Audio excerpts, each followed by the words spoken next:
holiday season, you might be looking for nutritious, convenient meals to keep you energized on jam-packed days.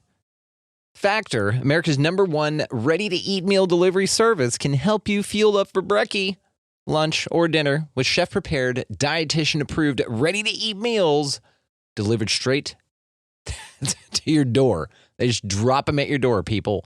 You'll save time and eat well. You'll stay on track with your healthy lifestyle while taking all of your holiday to-dos in stride with good meals in the tum-tum. If you're too busy with all this stuff, these meals are easy to get done. They taste great. All you've got to do is head over to factormeals.com/expandingreality50 and use code expandingreality50 to get 50% off. That's code expandingreality50 at factormeals.com/expandingreality50 to get 50% off. This podcast is sponsored by Skylight Frame. If you're looking for a great holiday gift, there is nothing more meaningful than a Skylight digital picture frame. Skylight is a touchscreen frame that everyone in the family can send photos to from anywhere, and they'll pop up in seconds. It is the perfect gift for new families, parents, and grandparents, or anyone who has all of their photos stuck on their phone. With Skylight, you can actually preload photos before you give it as a gift, without even opening the box. Once it's unwrapped and plugged in, the frame will light up with all those special memories. Surprise your loved ones this year with a beautiful Skylight frame, now available in multiple sizes and colors. Grab yours today because they're very popular and sell out around the holidays.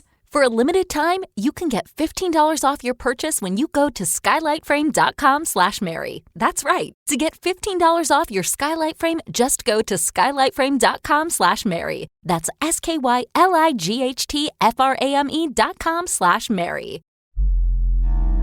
A choice right now, between fear and love. It's just a rock. Out of the dark night of ignorance and into the shining light of truth. Expanding reality. A population of citizens capable of critical thinking. We don't see things as they are, we see them as we are. There's a level of reality where everything dissolves into an ocean of energy. We empower our experience by insisting on our authenticity. That's very profound. Very. Expanding reality. Welcome to Expanding Reality. I am your host, Brandon Thomas. On this episode, guys, I got a chance to sit down with Max Igan. He is the mud flood and prehistory Tartaria ancient civilization expert. I have been really wanting to have this conversation. So just like anything, guys, we get the best. We got Max Igan over here to talk about it, as well as he is incredibly passionate and very outspoken for human rights, as we all should be, right? But he more than most, and he's got some incredibly wonderful things that he's doing with this, which all of the ways to find him will be linked in the show notes.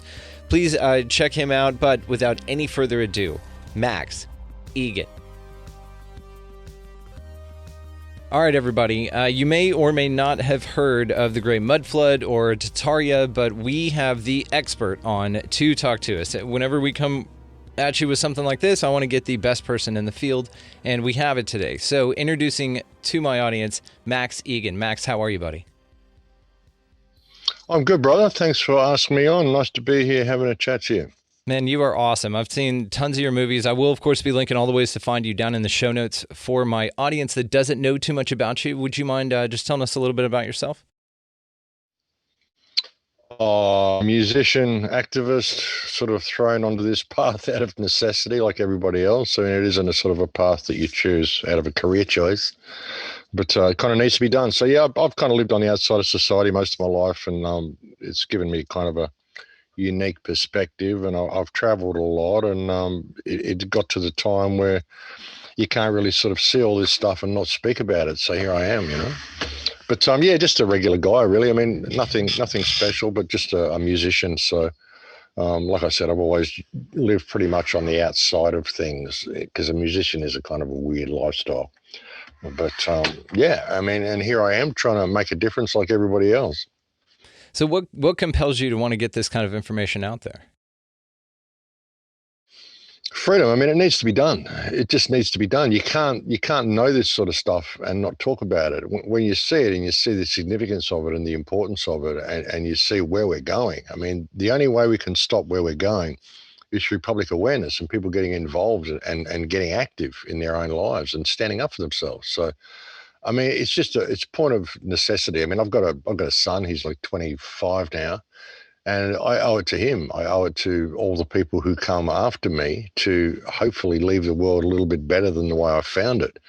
And that's certainly not happening at the moment. I mean, it just becomes a matter of necessity. You can't see this and not say something about it. If you're not speaking out about it, then you're part of the problem. And I can't do that, you know. Could not agree so I more. guess it's a matter of conscience, really, more than anything. Yeah. Could not agree more. It's awesome. So what was your catalyst into all of this in the first place? Because, you know, we're spun a certain narrative. We're indoctrinated as children. We get to a level where you start to look around and go, this looks like bullshit everywhere. What was your turning point for you? When I was 4, we went into the forest, and my mother showed me the forest up there. And I said to her, let's come and live here. And she said, we can't. And I said, why not? Nobody else is living here. And this is so much better than down in town. Why are we living down there when all this is here, you know? And she said, well, we can't live there because we don't own the land. And I went, own the land? What do you mean own the land, you know? She said, well, you got to own the land. And I said, who owns the land? And she said, the government owns it. And I said, how did they get it? And she said, you'll understand when you get older. And I was blown out. I was walking around the yard with my teddy bear that afternoon saying, Teddy, the world's all fucked up. These people think they can own land. And I was asking my teddy bear to please tell God to pull me off this world and put me onto the proper world I was supposed to be on, where people didn't think they could own land. And then I started looking at my parents. You know, my mum would be taking me out to, you know, meetings for the friends with coffee or whatever, you know. And I'd be sitting there and I started listening to their they're I'm thinking, they're just talking about shit. They're just not talking about anything that's worth talking about. You know, I'm in a madhouse. I've been born into an insane asylum. And then when I was 8, my mother showed me an encyclopedia that had a picture of the pyramids in it. And when I saw the pyramids, and she told me that no one knew how they were built, and I went out into my sand pit and I got sand and I made a little sand pyramid. And I thought, that seems pretty simple. It's a pretty simple structure. Why wouldn't they know how to build it, you know? And then I started reading about them, and I got really fascinated by the pyramids. And so I put all the Batman comics down and wanted to know how they built the pyramids. So that kind of started me off on my journey. And I got fascinated by ancient history when I was about 8 years old. And that's kind of led me down the rabbit hole. Now, ancient history, you go looking at that and you realize that, well, there's all this stuff lying all over the earth which tells a completely different story to the one we're being told. Surely they can't have just missed all this stuff, you know. And if I can figure it out at like 10 years old, then, you know, surely they know what's going on. So, you know, you start thinking, well, they're covering it up for a reason. Why are they covering it up? And then, of course, that leads you into, you know, the whole government cover-up thing, you know, and then you get into UFOs and ETs and the whole thing. You realize that everything's covered up. You know, nobody knows what's going on anywhere. And there is this huge, massive conspiracy going on behind the scenes. And I'd figured this out by the time I was about 12. And then I got kicked out of all my high schools for arguing with my teachers. And so I just left school by the time I was about 16 years old, and went out and became a musician and just lived on the outside of society because I thought, this is a madhouse. I don't want to participate. So I found a way through it without actually having to participate in the world, you know. So, yeah, that's kind of what got me started on the journey. And then I stayed in that bubble as a musician for many, many years of my life, until 9/11 happened, and I realized that all this stuff I'd been researching was actually really important and people needed to have this information. And when 9/11 happened, I thought, wow, this is it. This is the big end game. They're going to start this huge war. It's all going to happen in my lifetime. You know, like, I didn't think back then that what we're seeing now, I didn't think it would happen in my lifetime. I knew it was coming, but I didn't think it would be coming this quickly. So, yeah, when 9/11 happened, it became necessary to speak out. So that's what I've been doing. I just let the music go, fall aside, and, you know, all that stuff. I mean, it was interesting because the music provided me a mechanism to be able to live outside of society and have all the free time I needed to be able to research all the stuff I wanted to research. And I got to travel everywhere, got paid to travel, did all this stuff. And everything my life that I've done in my life, it all gave me the life skills that I need to do exactly what I'm doing now. But I didn't realize it at the time. You build these skills up and you don't know what this skill set's really for. But with an activist, being an activist and going out and doing public speaking on stage and doing video editing and all the stuff that I do, all the training for that happened through my life as a musician, and I just never realized it, So yeah, when this all happened, then the universe took everything away from me and threw me onto this path. So I had no real choice but to walk the path that I'm on now, which is the path I'm supposed to be walking. So it's been interesting how it's all sort of come together, It is funny that you mentioned that this is how that all of your skill sets have led up to this point. I've actually had a similar conversation with folks lately, quite a few more than normal, and that's the general consensus, right? It seems like now is the time where, you may have gotten an object or something earlier on in the journey, and now you need that thing more than ever. There seems to be this great awakening that's going on with everybody right now, and you're seeing more and more of it, which is great. It's nice to see the pendulum kind of swing in more of a positive, kind of we are one kind of light. I don't care if it's trendy or not. People are still paying heed and homage to it, which is great. So what are your thoughts on what is happening globally now? I mean, what are these skills that you led up to have to do with what's going on right now, and where do you think our next step is as a society? Well, like the skills that I picked up, like the skill of like just being on stage and not having any stage fright or anything. When I was up there as a guitar player for years, so now I'm able to get up there as a public speaker. I've got no problem being in front of audiences. I can speak to 1,000 people, not a problem, So there's that sort of a stuff, and the creativity, the artistic nature of my lifestyle. It gives me the ability to be able to create videos that are sort of reasonably pleasing to the eye for people to be able to look at, and graphics and stuff like that. So, just things that I never really knew, what I could do with this, but it all comes together. And what's happening now? I mean, it's a consolidation of the control grid. They're bringing in basically worldwide communism, worldwide totalitarianism, whatever you can call it, socialism, communism, totalitarianism, roll it all into one, in their new ism, whatever it is. But massive control and a complete loss of human rights in all of our countries, because we're not aware of what we are is the problem. People have given their power away, given their authority away to people who are supposed to be in positions of trust, managing our infrastructure for us in a responsible manner. And they've abused that power, and they're locking this all down into this complete slavery system under the guise of protecting us from a pandemic, which doesn't exist. There is no pandemic. The pandemic is human stupidity and government corruption and media propaganda. They're the pandemics that we're really suffering. The media has just really gone on to the next level through this. They're just complete failure to present any type of real news or any type of unbiased reporting.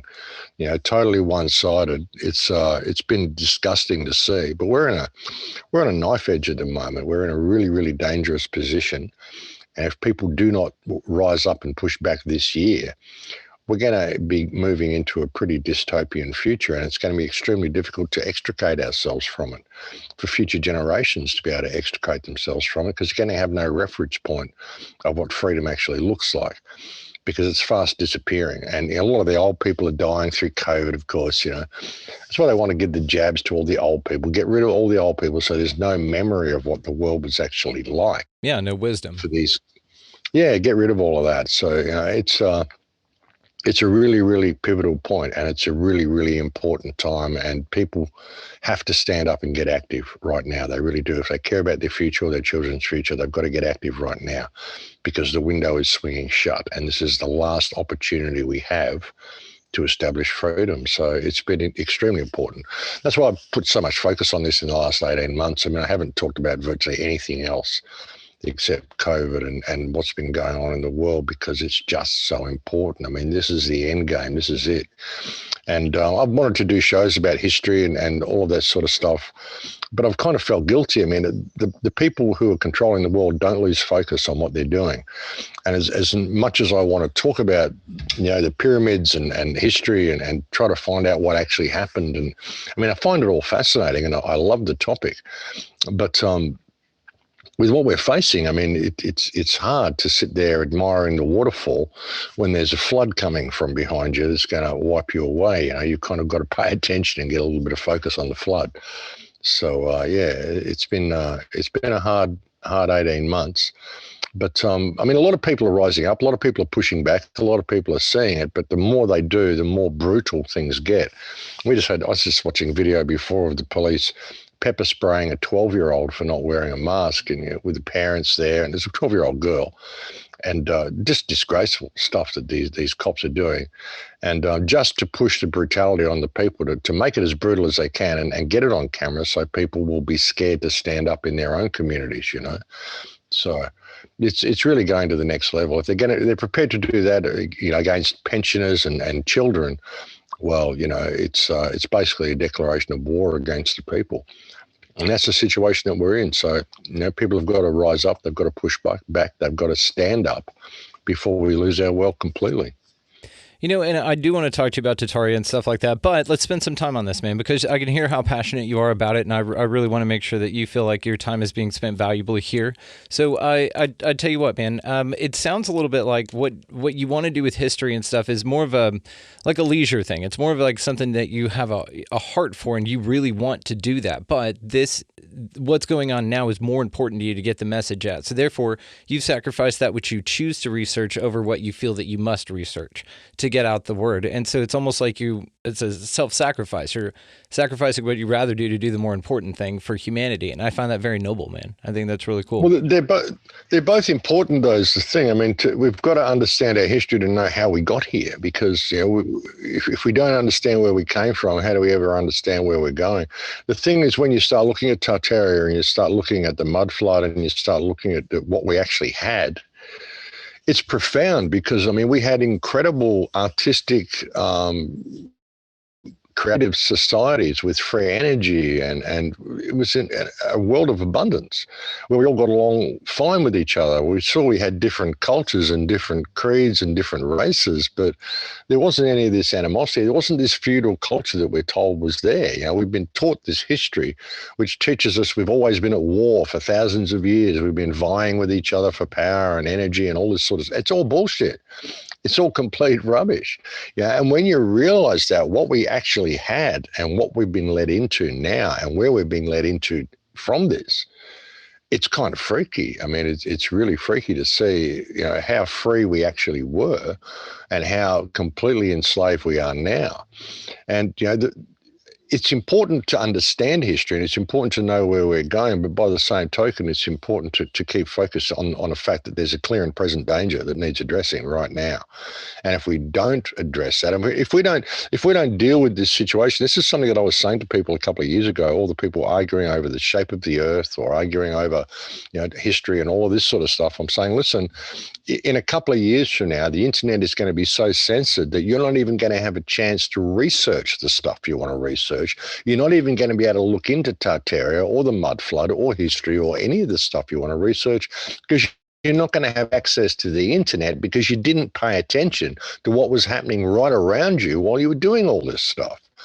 I used to use the analogy, I'd say there's a train coming. And if you people don't stop arguing about the shape of the tracks, the train's going to hit you. And when it comes, there will be no warning. It will be sudden, and you will have no one to blame but yourselves.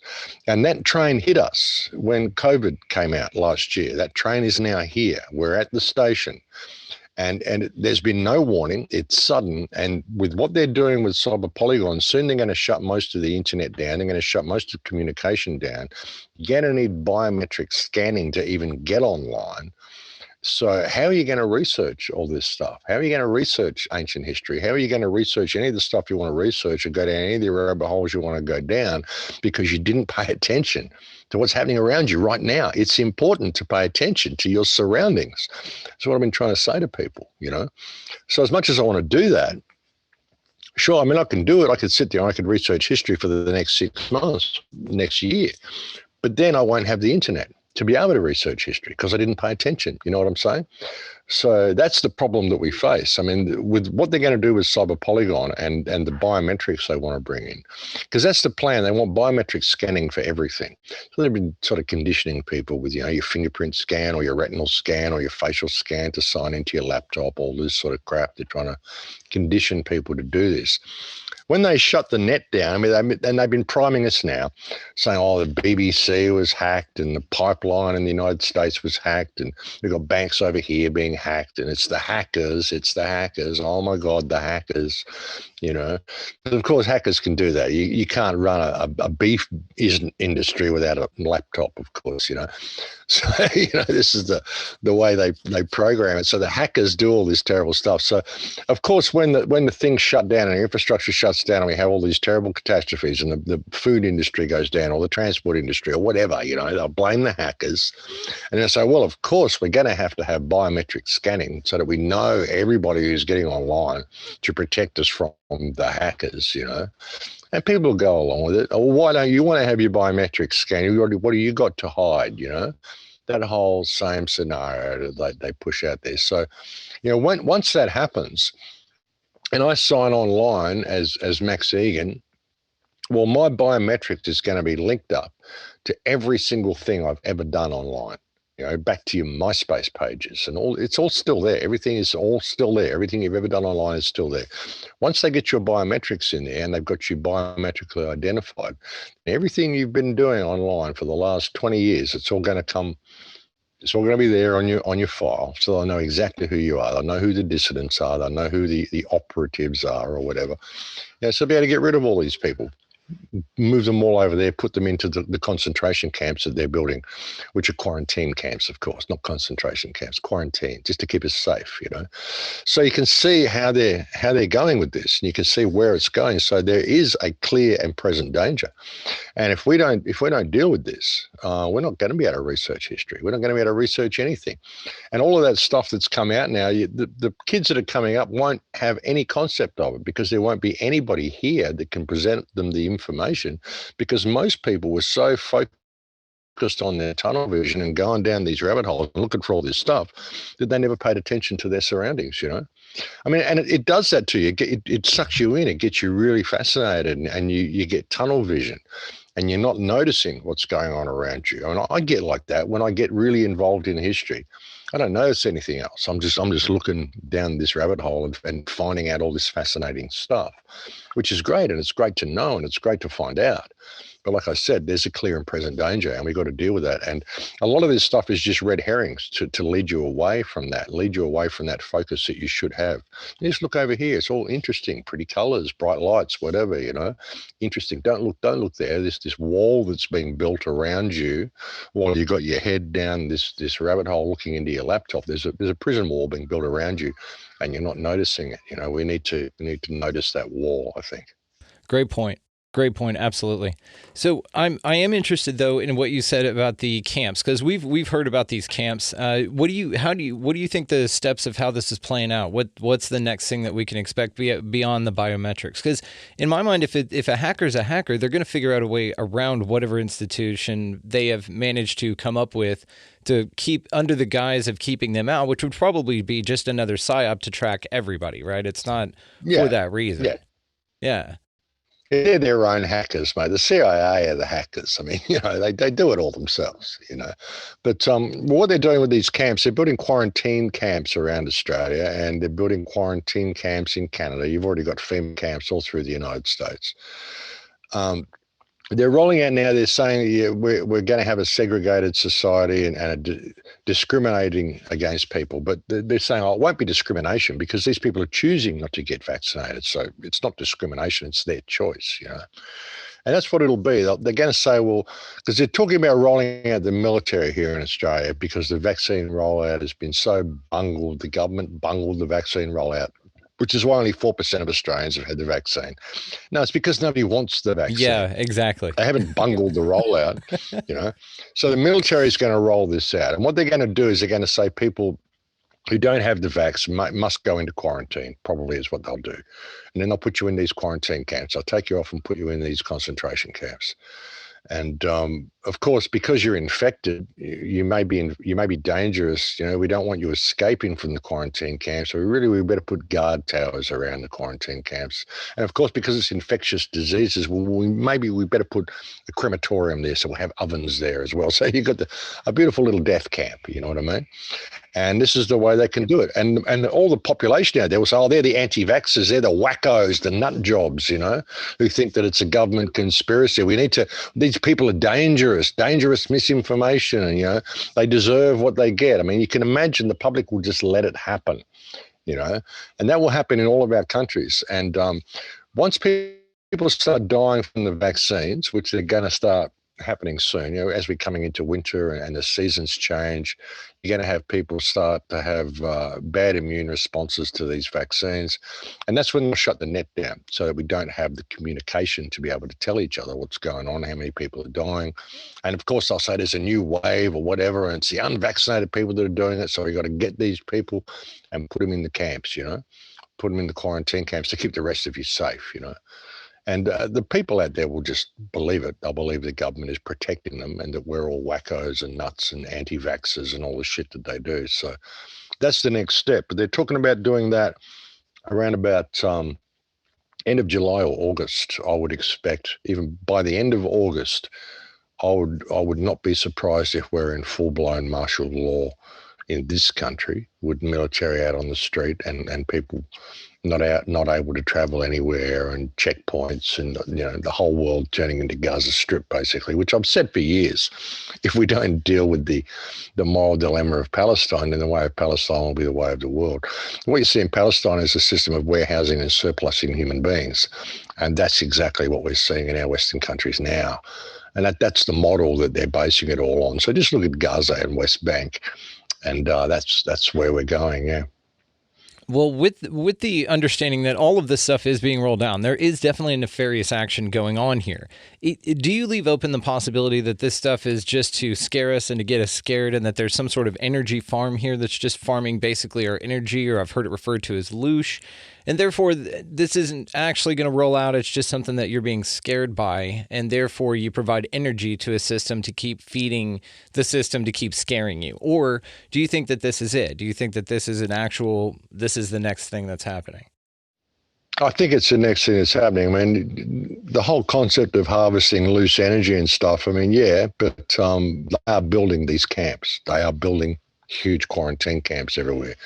The military here in Australia is currently conducting war games or strategic scenarios, and they're planning on coordinating with the states on Tuesday next week to be able to begin their vaccine rollout. So this is happening. It's happening. It's not just to get us freaked out. It's happening. It's going to come to people, and sure, there's going to be people that succumb to that fear, or there's going to be people who simply choose to face infinity without flinching, which is what I'll be doing. No stake in the outcome. I mean, this is a soul harvest more than anything. They're leading us into the mainframe. And when you look at what's in these injections, the hydrogel, I mean, I even speculate some of the people who've died from the vaccines, I even wonder whether they've just died or whether their souls and consciousness have left their body, whether they even know they've died. Perhaps they're in the mainframe now. I just speculate on that. I don't know. It's kind of esoteric. But with the hydrogel they're putting in the bodies and what is actually in these vaccines, the graphene and the magnetism that people are happening with, so many people are magnetic now. Yeah, or they put their phone up to it and it'll scan. Have you seen that? Yeah, it's crazy. It People, is. people are getting Some high veterinarian, frequencies and spoons sticking to their foreheads, and yeah, and all you know, over, right? They say like third eye, and there's like crystalline in your pineal gland. I've heard these kind of things. But there was a veterinarian. Now, of course, these are just videos, and we have to throw this disclaimer out there that they could be fakes, whatever. But it's an interesting idea. There was this veterinarian who got the shot, and I wanted to ask you about this as well while we're on this vein. So she got the shot, and she was holding up the little microchip. You know how you can put a microchip in a dog if you lose it? They can scan it to find out if it's your dog or where it belongs or whatever. Anyway, so she put it up to this arm, nothing. She put it up to this arm, and it read out like a 20-digit number. And then she did it again and then did it again. So the little dog finder, which is probably just like an RFID locator, right? They're pretty common. Then that has something to do with the injection site as well, I've seen on videos. So I was curious as well, to that point, so do you think that the jab or whatever is kind of the next phase or the rollout? Do you think that it's to depopulate those that get it or to immunize them better against the next thing that comes for the people like you and I who don't get it? No, I think it's about hooking them up to the mainframe. It's about modifying us into human 2.0. And a lot of people will reject it and they'll die, but those who don't will be taken into the mainframe. When you start looking at things such as the work of Charles Morgan, Dr. Charles Morgan, who talks about how you can replace people's memories, you can drive people, the possession experiment. They've done a lot of work on this. All you got to do is get this substance into people, and you can basically remotely control them. You can replace their thoughts and memories. You end up with a human race of just Play-Doh, just human Play-Doh. Most of the people will die off, but those that are left will be completely manipulable. I mean, you can do whatever you want with these people. Train them to think this way or do this way, work this way, obedient little drone workers. There's all sorts of possibilities with this. So that's what I think it's about. It's a mass cull. They're expecting like about 3/4 of the world population to die, but the ones that remain will be completely controlled. That's what I think they're doing with it. And it's been this plan that's been going on forever, because I've seen the FEMA camps or the concentration, whatever you want to call them. I've seen videos, like Alex Jones did a bunch and stuff like that, and all the barbed wire is facing in, so it's to keep people from getting out, not from getting in. And then all those, of course, stacked coffins that can hold like 3 bodies or something like that. And I've seen that, and it is interesting. It is something that, of course, is on the radar whenever it comes to conspiracy theories. You have to think about these camps now maybe the why they were built, the reason that they were created in the first place is for what's going on right now. Oh, for sure. Well, then I tell you what, man. Let's do just a little bit of Mudflood and Tartaria stuff, and then let's come back in, because I've got a final question for you after all of that about what we just talked about. All good, brother. All good. We go anywhere you want. All right. So I have been fascinated by the Mudflood and Tartaria for a long time. Do you mind, just for the audience that doesn't know, just tell us about it, man? Just tell us about it. Well, there's evidence of a worldwide civilization that existed on this earth, that existed up until probably around about 200 years ago, just over 200 years ago, and it's a worldwide culture.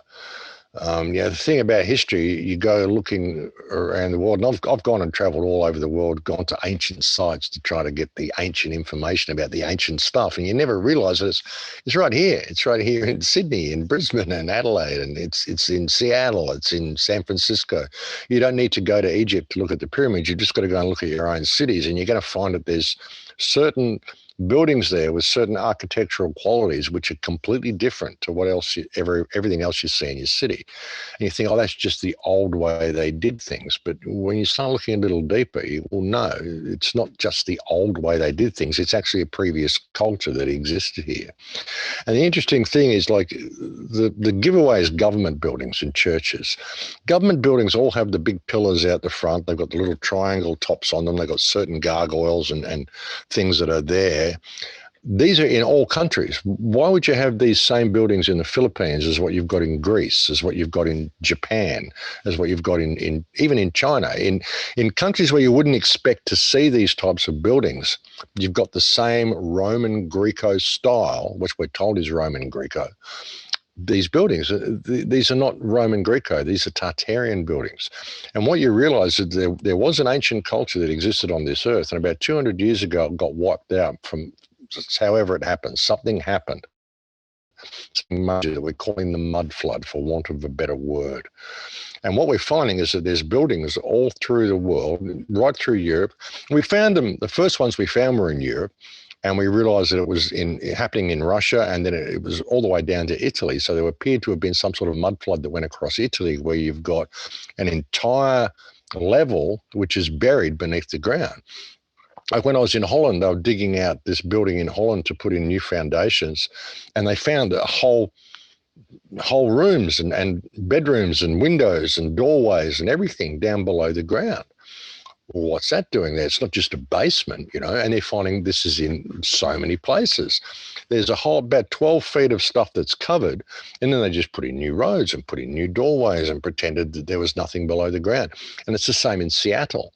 It's the same in San Francisco. It's the same in Sydney. It's the same in Melbourne. It's the same in right across Europe. So what happened? Why is this not in our history books? How is there some sort of an event which buried at least 12 feet of civilization, and there's nothing in our history books to talk about this? What's going on? You know, so that was fascinating in itself when we sort of found that out.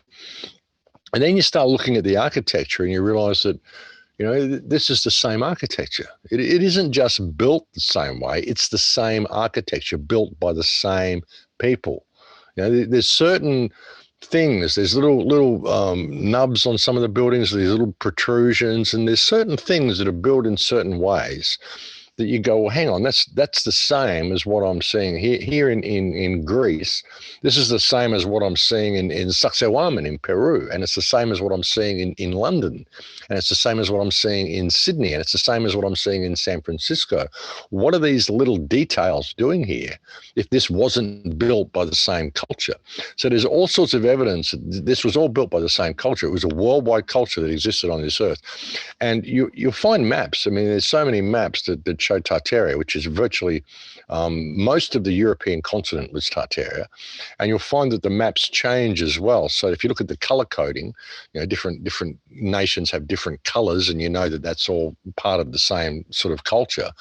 You'll find there's certain areas where most of Europe, most of North and South America, the Philippines, Australia, all these places were part of Tartaria. And then something happened. The culture was wiped out.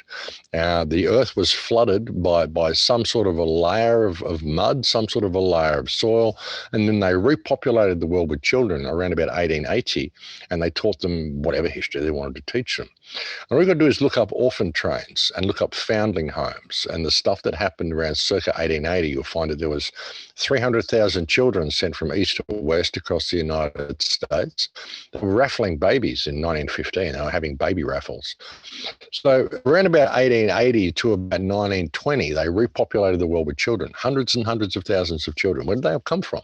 Just foundlings. So finding children, wandering all around the place, finding children around Europe and stuff. Where did they come from? You look at the 8 million children that go missing this year now. Where do they all go? Something that I often speculate is the underground bases that we know are there, the deep military underground bases.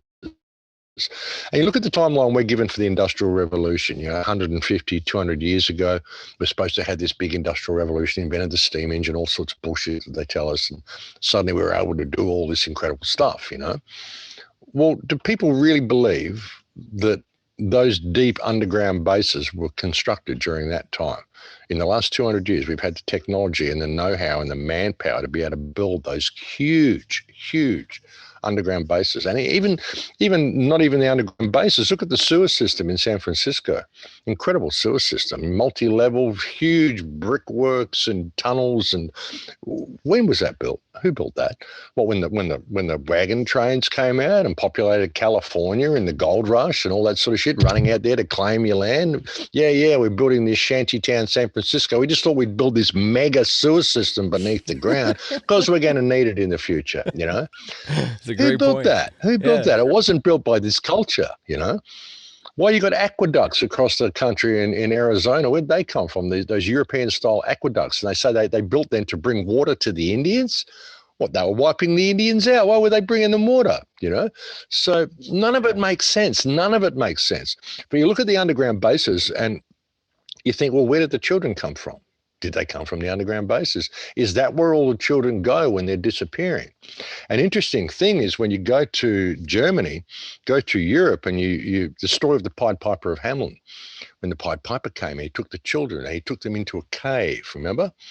You go to Hamelin in Germany and they tell you that that's based on a real story. There was a time a few hundred years ago when all the children were stolen, and it wasn't just Hamelin, it was everywhere. Right across Europe, all the children were stolen. Is that what happened? They steal the children, they flood the world, and then they repopulate the world with children, tell them there's just been an industrial revolution, and teach them whatever history they want to teach them. And that appears to be what happened.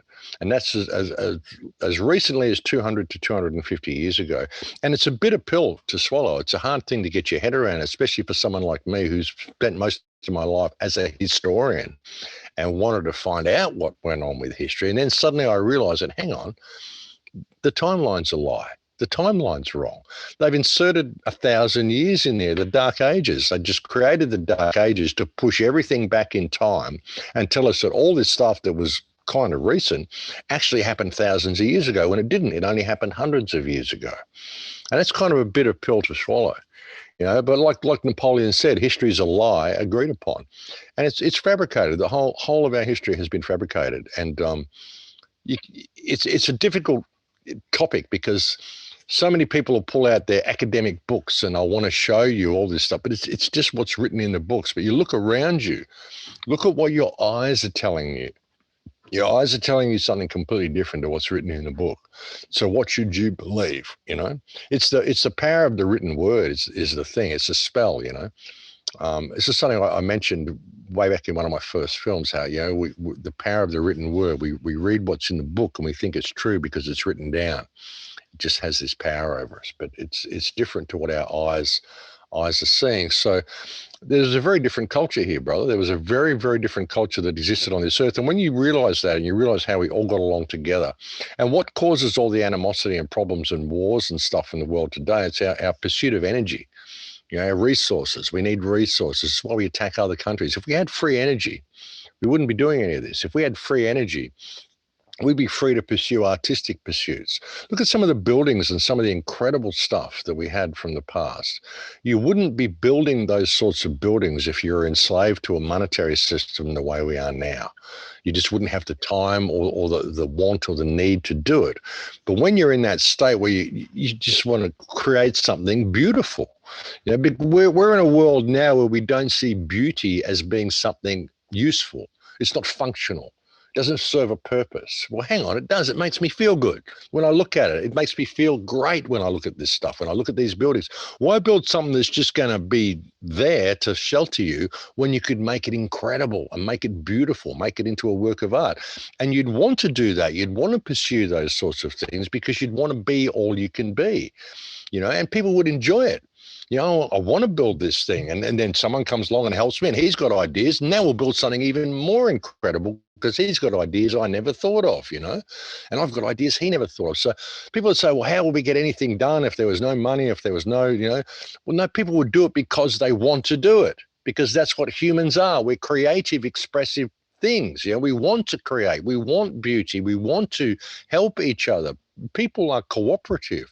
The only reason they're not cooperative is because they're kept in an artificial state of scarcity through this financial system, which has all been imposed on us in the last couple of hundred years. There wasn't anything like this a couple of hundred years ago. It was a completely different world. And it's very difficult for people to get their head around that and realize that's the truth, but it is the truth. History is a complete lie. And the evidence of that is everywhere, all around the world. Even here in Australia, we've got old buildings here in Australia. There's no way they were built by the convicts, and no way they were built by, even when you look at the things of the Victoria markets in Sydney, incredible building, copper domes, and unlike any other architecture in this country, there's no way that was built by this culture. That was already here. And when you look at Australia, it was supposed to be populated by convicts. They brought convicts out here in 1776 or 1776, 1778. So what were these convicts? They were hell stonemasons. As soon as the convicts arrived, they built a quarry, as you do, And then they built they used the machinery that they brought out on the first fleet, of course, to dig the quarry. Yeah. And then they built a brick factory so that they could make these incredible bricks, so they could build all this incredible Gothic European architecture through Sydney, as you do when you're colonizing a country, killing all the Aboriginals, you know. It's a joke. It's a complete joke. None of it makes any sense at all. You know, these buildings were still here, and there's a layer below ground in all of our countries that people don't realize is there. And it's another culture that existed below the ground, you know. And this is one of the things I find so interesting about this. Not only the concept and not only all the pictures I've seen of, you know, these people digging down, like you described, with whole nother floors and buildings. And we know, you know, ancient cities like in Baalbek, you know, that was built on the foundation of an old ancient civilization that had already had a monolith there. But then they built on top of that. But this looks totally different. This looks like, yeah, it was a structure there before. The mud comes in, floods the first floor or two, and then they just go, oh, okay, and then they wall it all off, make a door right there, and then continue on with life. It's part of the same building. That's what's insane. That's what they've done. That's what they've done. It's incredible. And they've just put new floors and new doorways and new roads, paved over it all, and pretended there was nothing down there. This is fascinating. And what's interesting about this idea as well, of course, because history is written by the victors, right? So you only generally get one side of the story whenever you're talking about things like this. So with this, do you think that this is an ancient kingdom that was either ignored or purposely hidden by historians? Purposely hidden, definitely purposely hidden, probably by, when you look at historians, I mean, it all comes from the Vatican. They didn't have a lot of people writing 100 years ago. And when you look at history is basically Joseph Scaliger's version of history is what we've got, the Scaligerian version. I mean, the Pope commissioned Joseph Scaliger and another guy, and they basically compiled everything, a timeline that was believable. And I actually had to get him to change it and take things out and make it a little bit vaguer than what he made it, because, you know, he was saying things like, you know, Caesar made this decision at 10 o'clock on a Wednesday, you know. Well, hang on, how do you know he made it at 10 o'clock on a Wednesday? Let's just say he made it in, 12:06, or whatever, you know. So that's the sort of stuff they had to do. And it was just this compiled version of history that was given to the Pope, and the Pope approved it, and that's what they put out there, and that's what they teach everybody. This whole Roman feudal version of history, and it's rubbish. There's nothing to prove any of it, you know. You know, because the idea of Tartaria, especially if it was hidden or suppressed, then that would lend to the breakaway civilization that's talked about, with high advanced technologies and things like that. There's been stories of something like that, and that could be what had happened as a result of this. It's completely plausible that maybe a breakaway civilization or somebody nefarious got in after whatever catastrophe. The survivors who happen to probably go down to some underground military bases, we've got a ton, I know you guys do as well, for the reasons of catastrophes or for maybe a catastrophe they're creating themselves to survive, and then those are the ones that survive. So let's say, for instance, we have a horrible catastrophe now. Well, all the assholes, the elites, if you want to say billionaires, the people in charge, those people all go underground because they can afford to, because that's who they're selecting to survive. We all get wiped out by whatever, then they emerge out of these things. So whatever then would be started after the catastrophe would be this totalitarian wet dream, right? It would be one where you suppress technology ideas, and because those are the people that want to maintain and control. And I'm fascinated by the idea that it's possible that this has happened several times in history. Maybe there's been a catastrophe which was a contingency plan was implemented for the survival of only the rich and powerful. Then the catastrophe happens, it rewipes the face of the earth for civilization, and a restart occurs, but a restart under this nefarious idea to control everybody. And then it's implemented, and then, this institutions are still there so they can be facilitated for the next catastrophe. And then it starts over. And it's just kind of like this never-ending cycle of getting fucked by these people who can afford to survive cataclysms. Well, yeah, there's a chance that it's that way. There's a chance there was only one major reset as well. There's a chance that, like when they wiped out the ancient culture, they appear to have wiped out the ancient culture over a period of possibly even 1,000 years or so. And then what would have remained would have been what we know as Tartaria.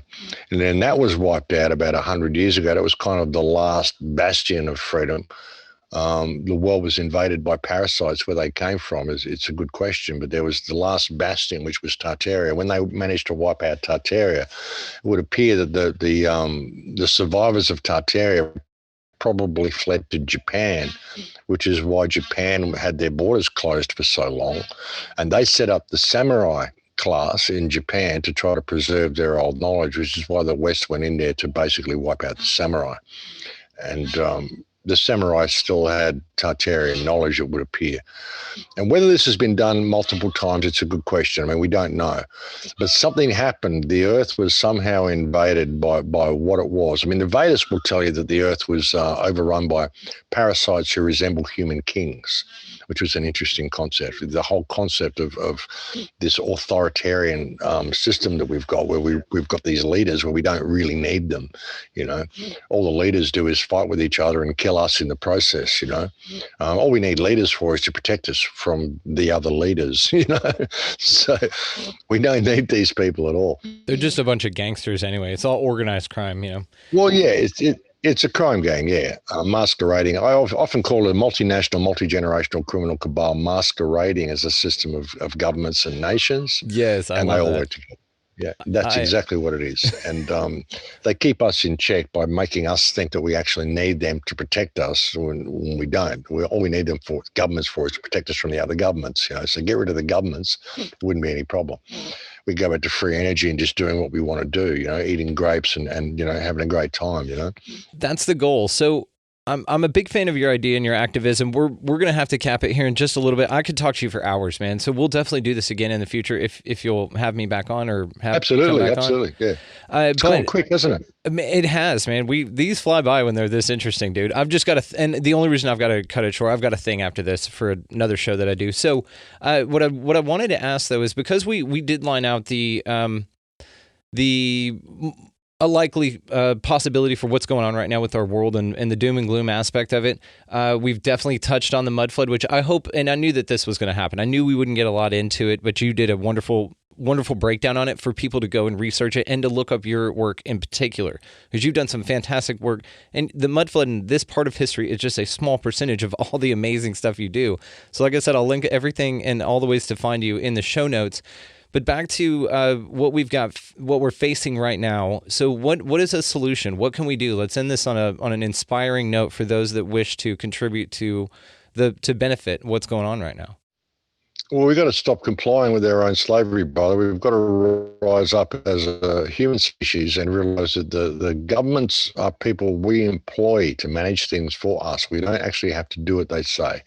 And what they're doing now, they're all in abuse of the office that they hold. They've all abdicated their right to any privilege of any authority, because it's a very privileged position. Being a politician is a privileged position.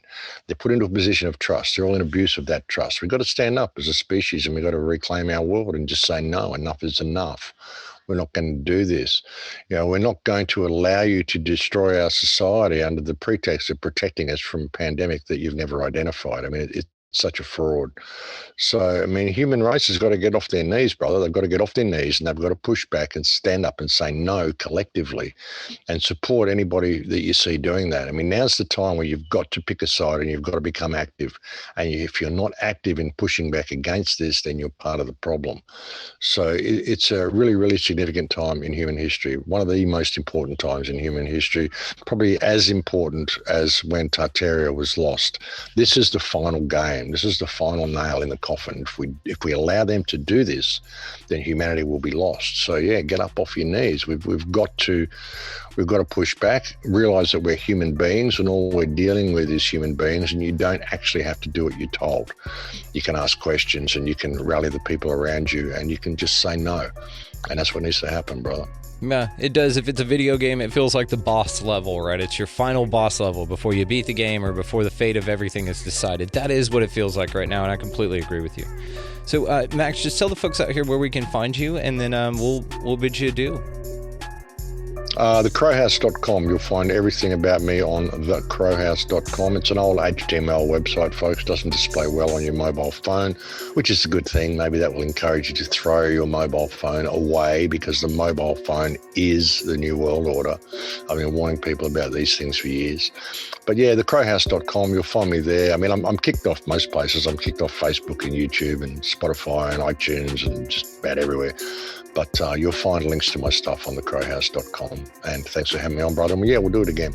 Definitely. All right, well, I'll throw that in there. Max, thanks so much for your time, man. I really do appreciate you. My pleasure, brother. Incredibly cool guy, incredible information. Max Igan, he's the best, guys. Check out the description below to find him if you want to keep up with the stuff that he does, all the stuff he puts out, like he was talking about. I mean, it's free. I mean, just go check it out, man. The guy's incredible.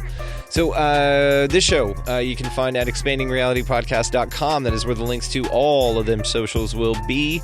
The YouTube version of this will be up on YouTube. Of course, they get released simultaneously. So if you're like, hey, where's you? It's up there. If you're listening to this right now, it's up there. Go check it out. There's a whole video element to this. Also on the website is Patreon, and like I said, all the socials. So you guys go click down there. You know how to find it. Go out into your week this week, guys. Take a look around. There might be some half buildings covered up where you're at. You can even maybe look into some historical archives if you're in kind of a cool city or just any damn city. And take a look and see if there's some cool, interesting stories like that out there. I find the topic fascinating, and I love it, and Max is the expert on it. So pick up a piece of litter, get out of the left-hand lane, buy somebody coffee or a meal. Just make somebody's day, guys. I know you're capable of doing that. I believe in all of you. As well as just be good to one another. That's it. That's the whole, just go be good to one another, man. Thank y'all so much for listening. We'll see you next time.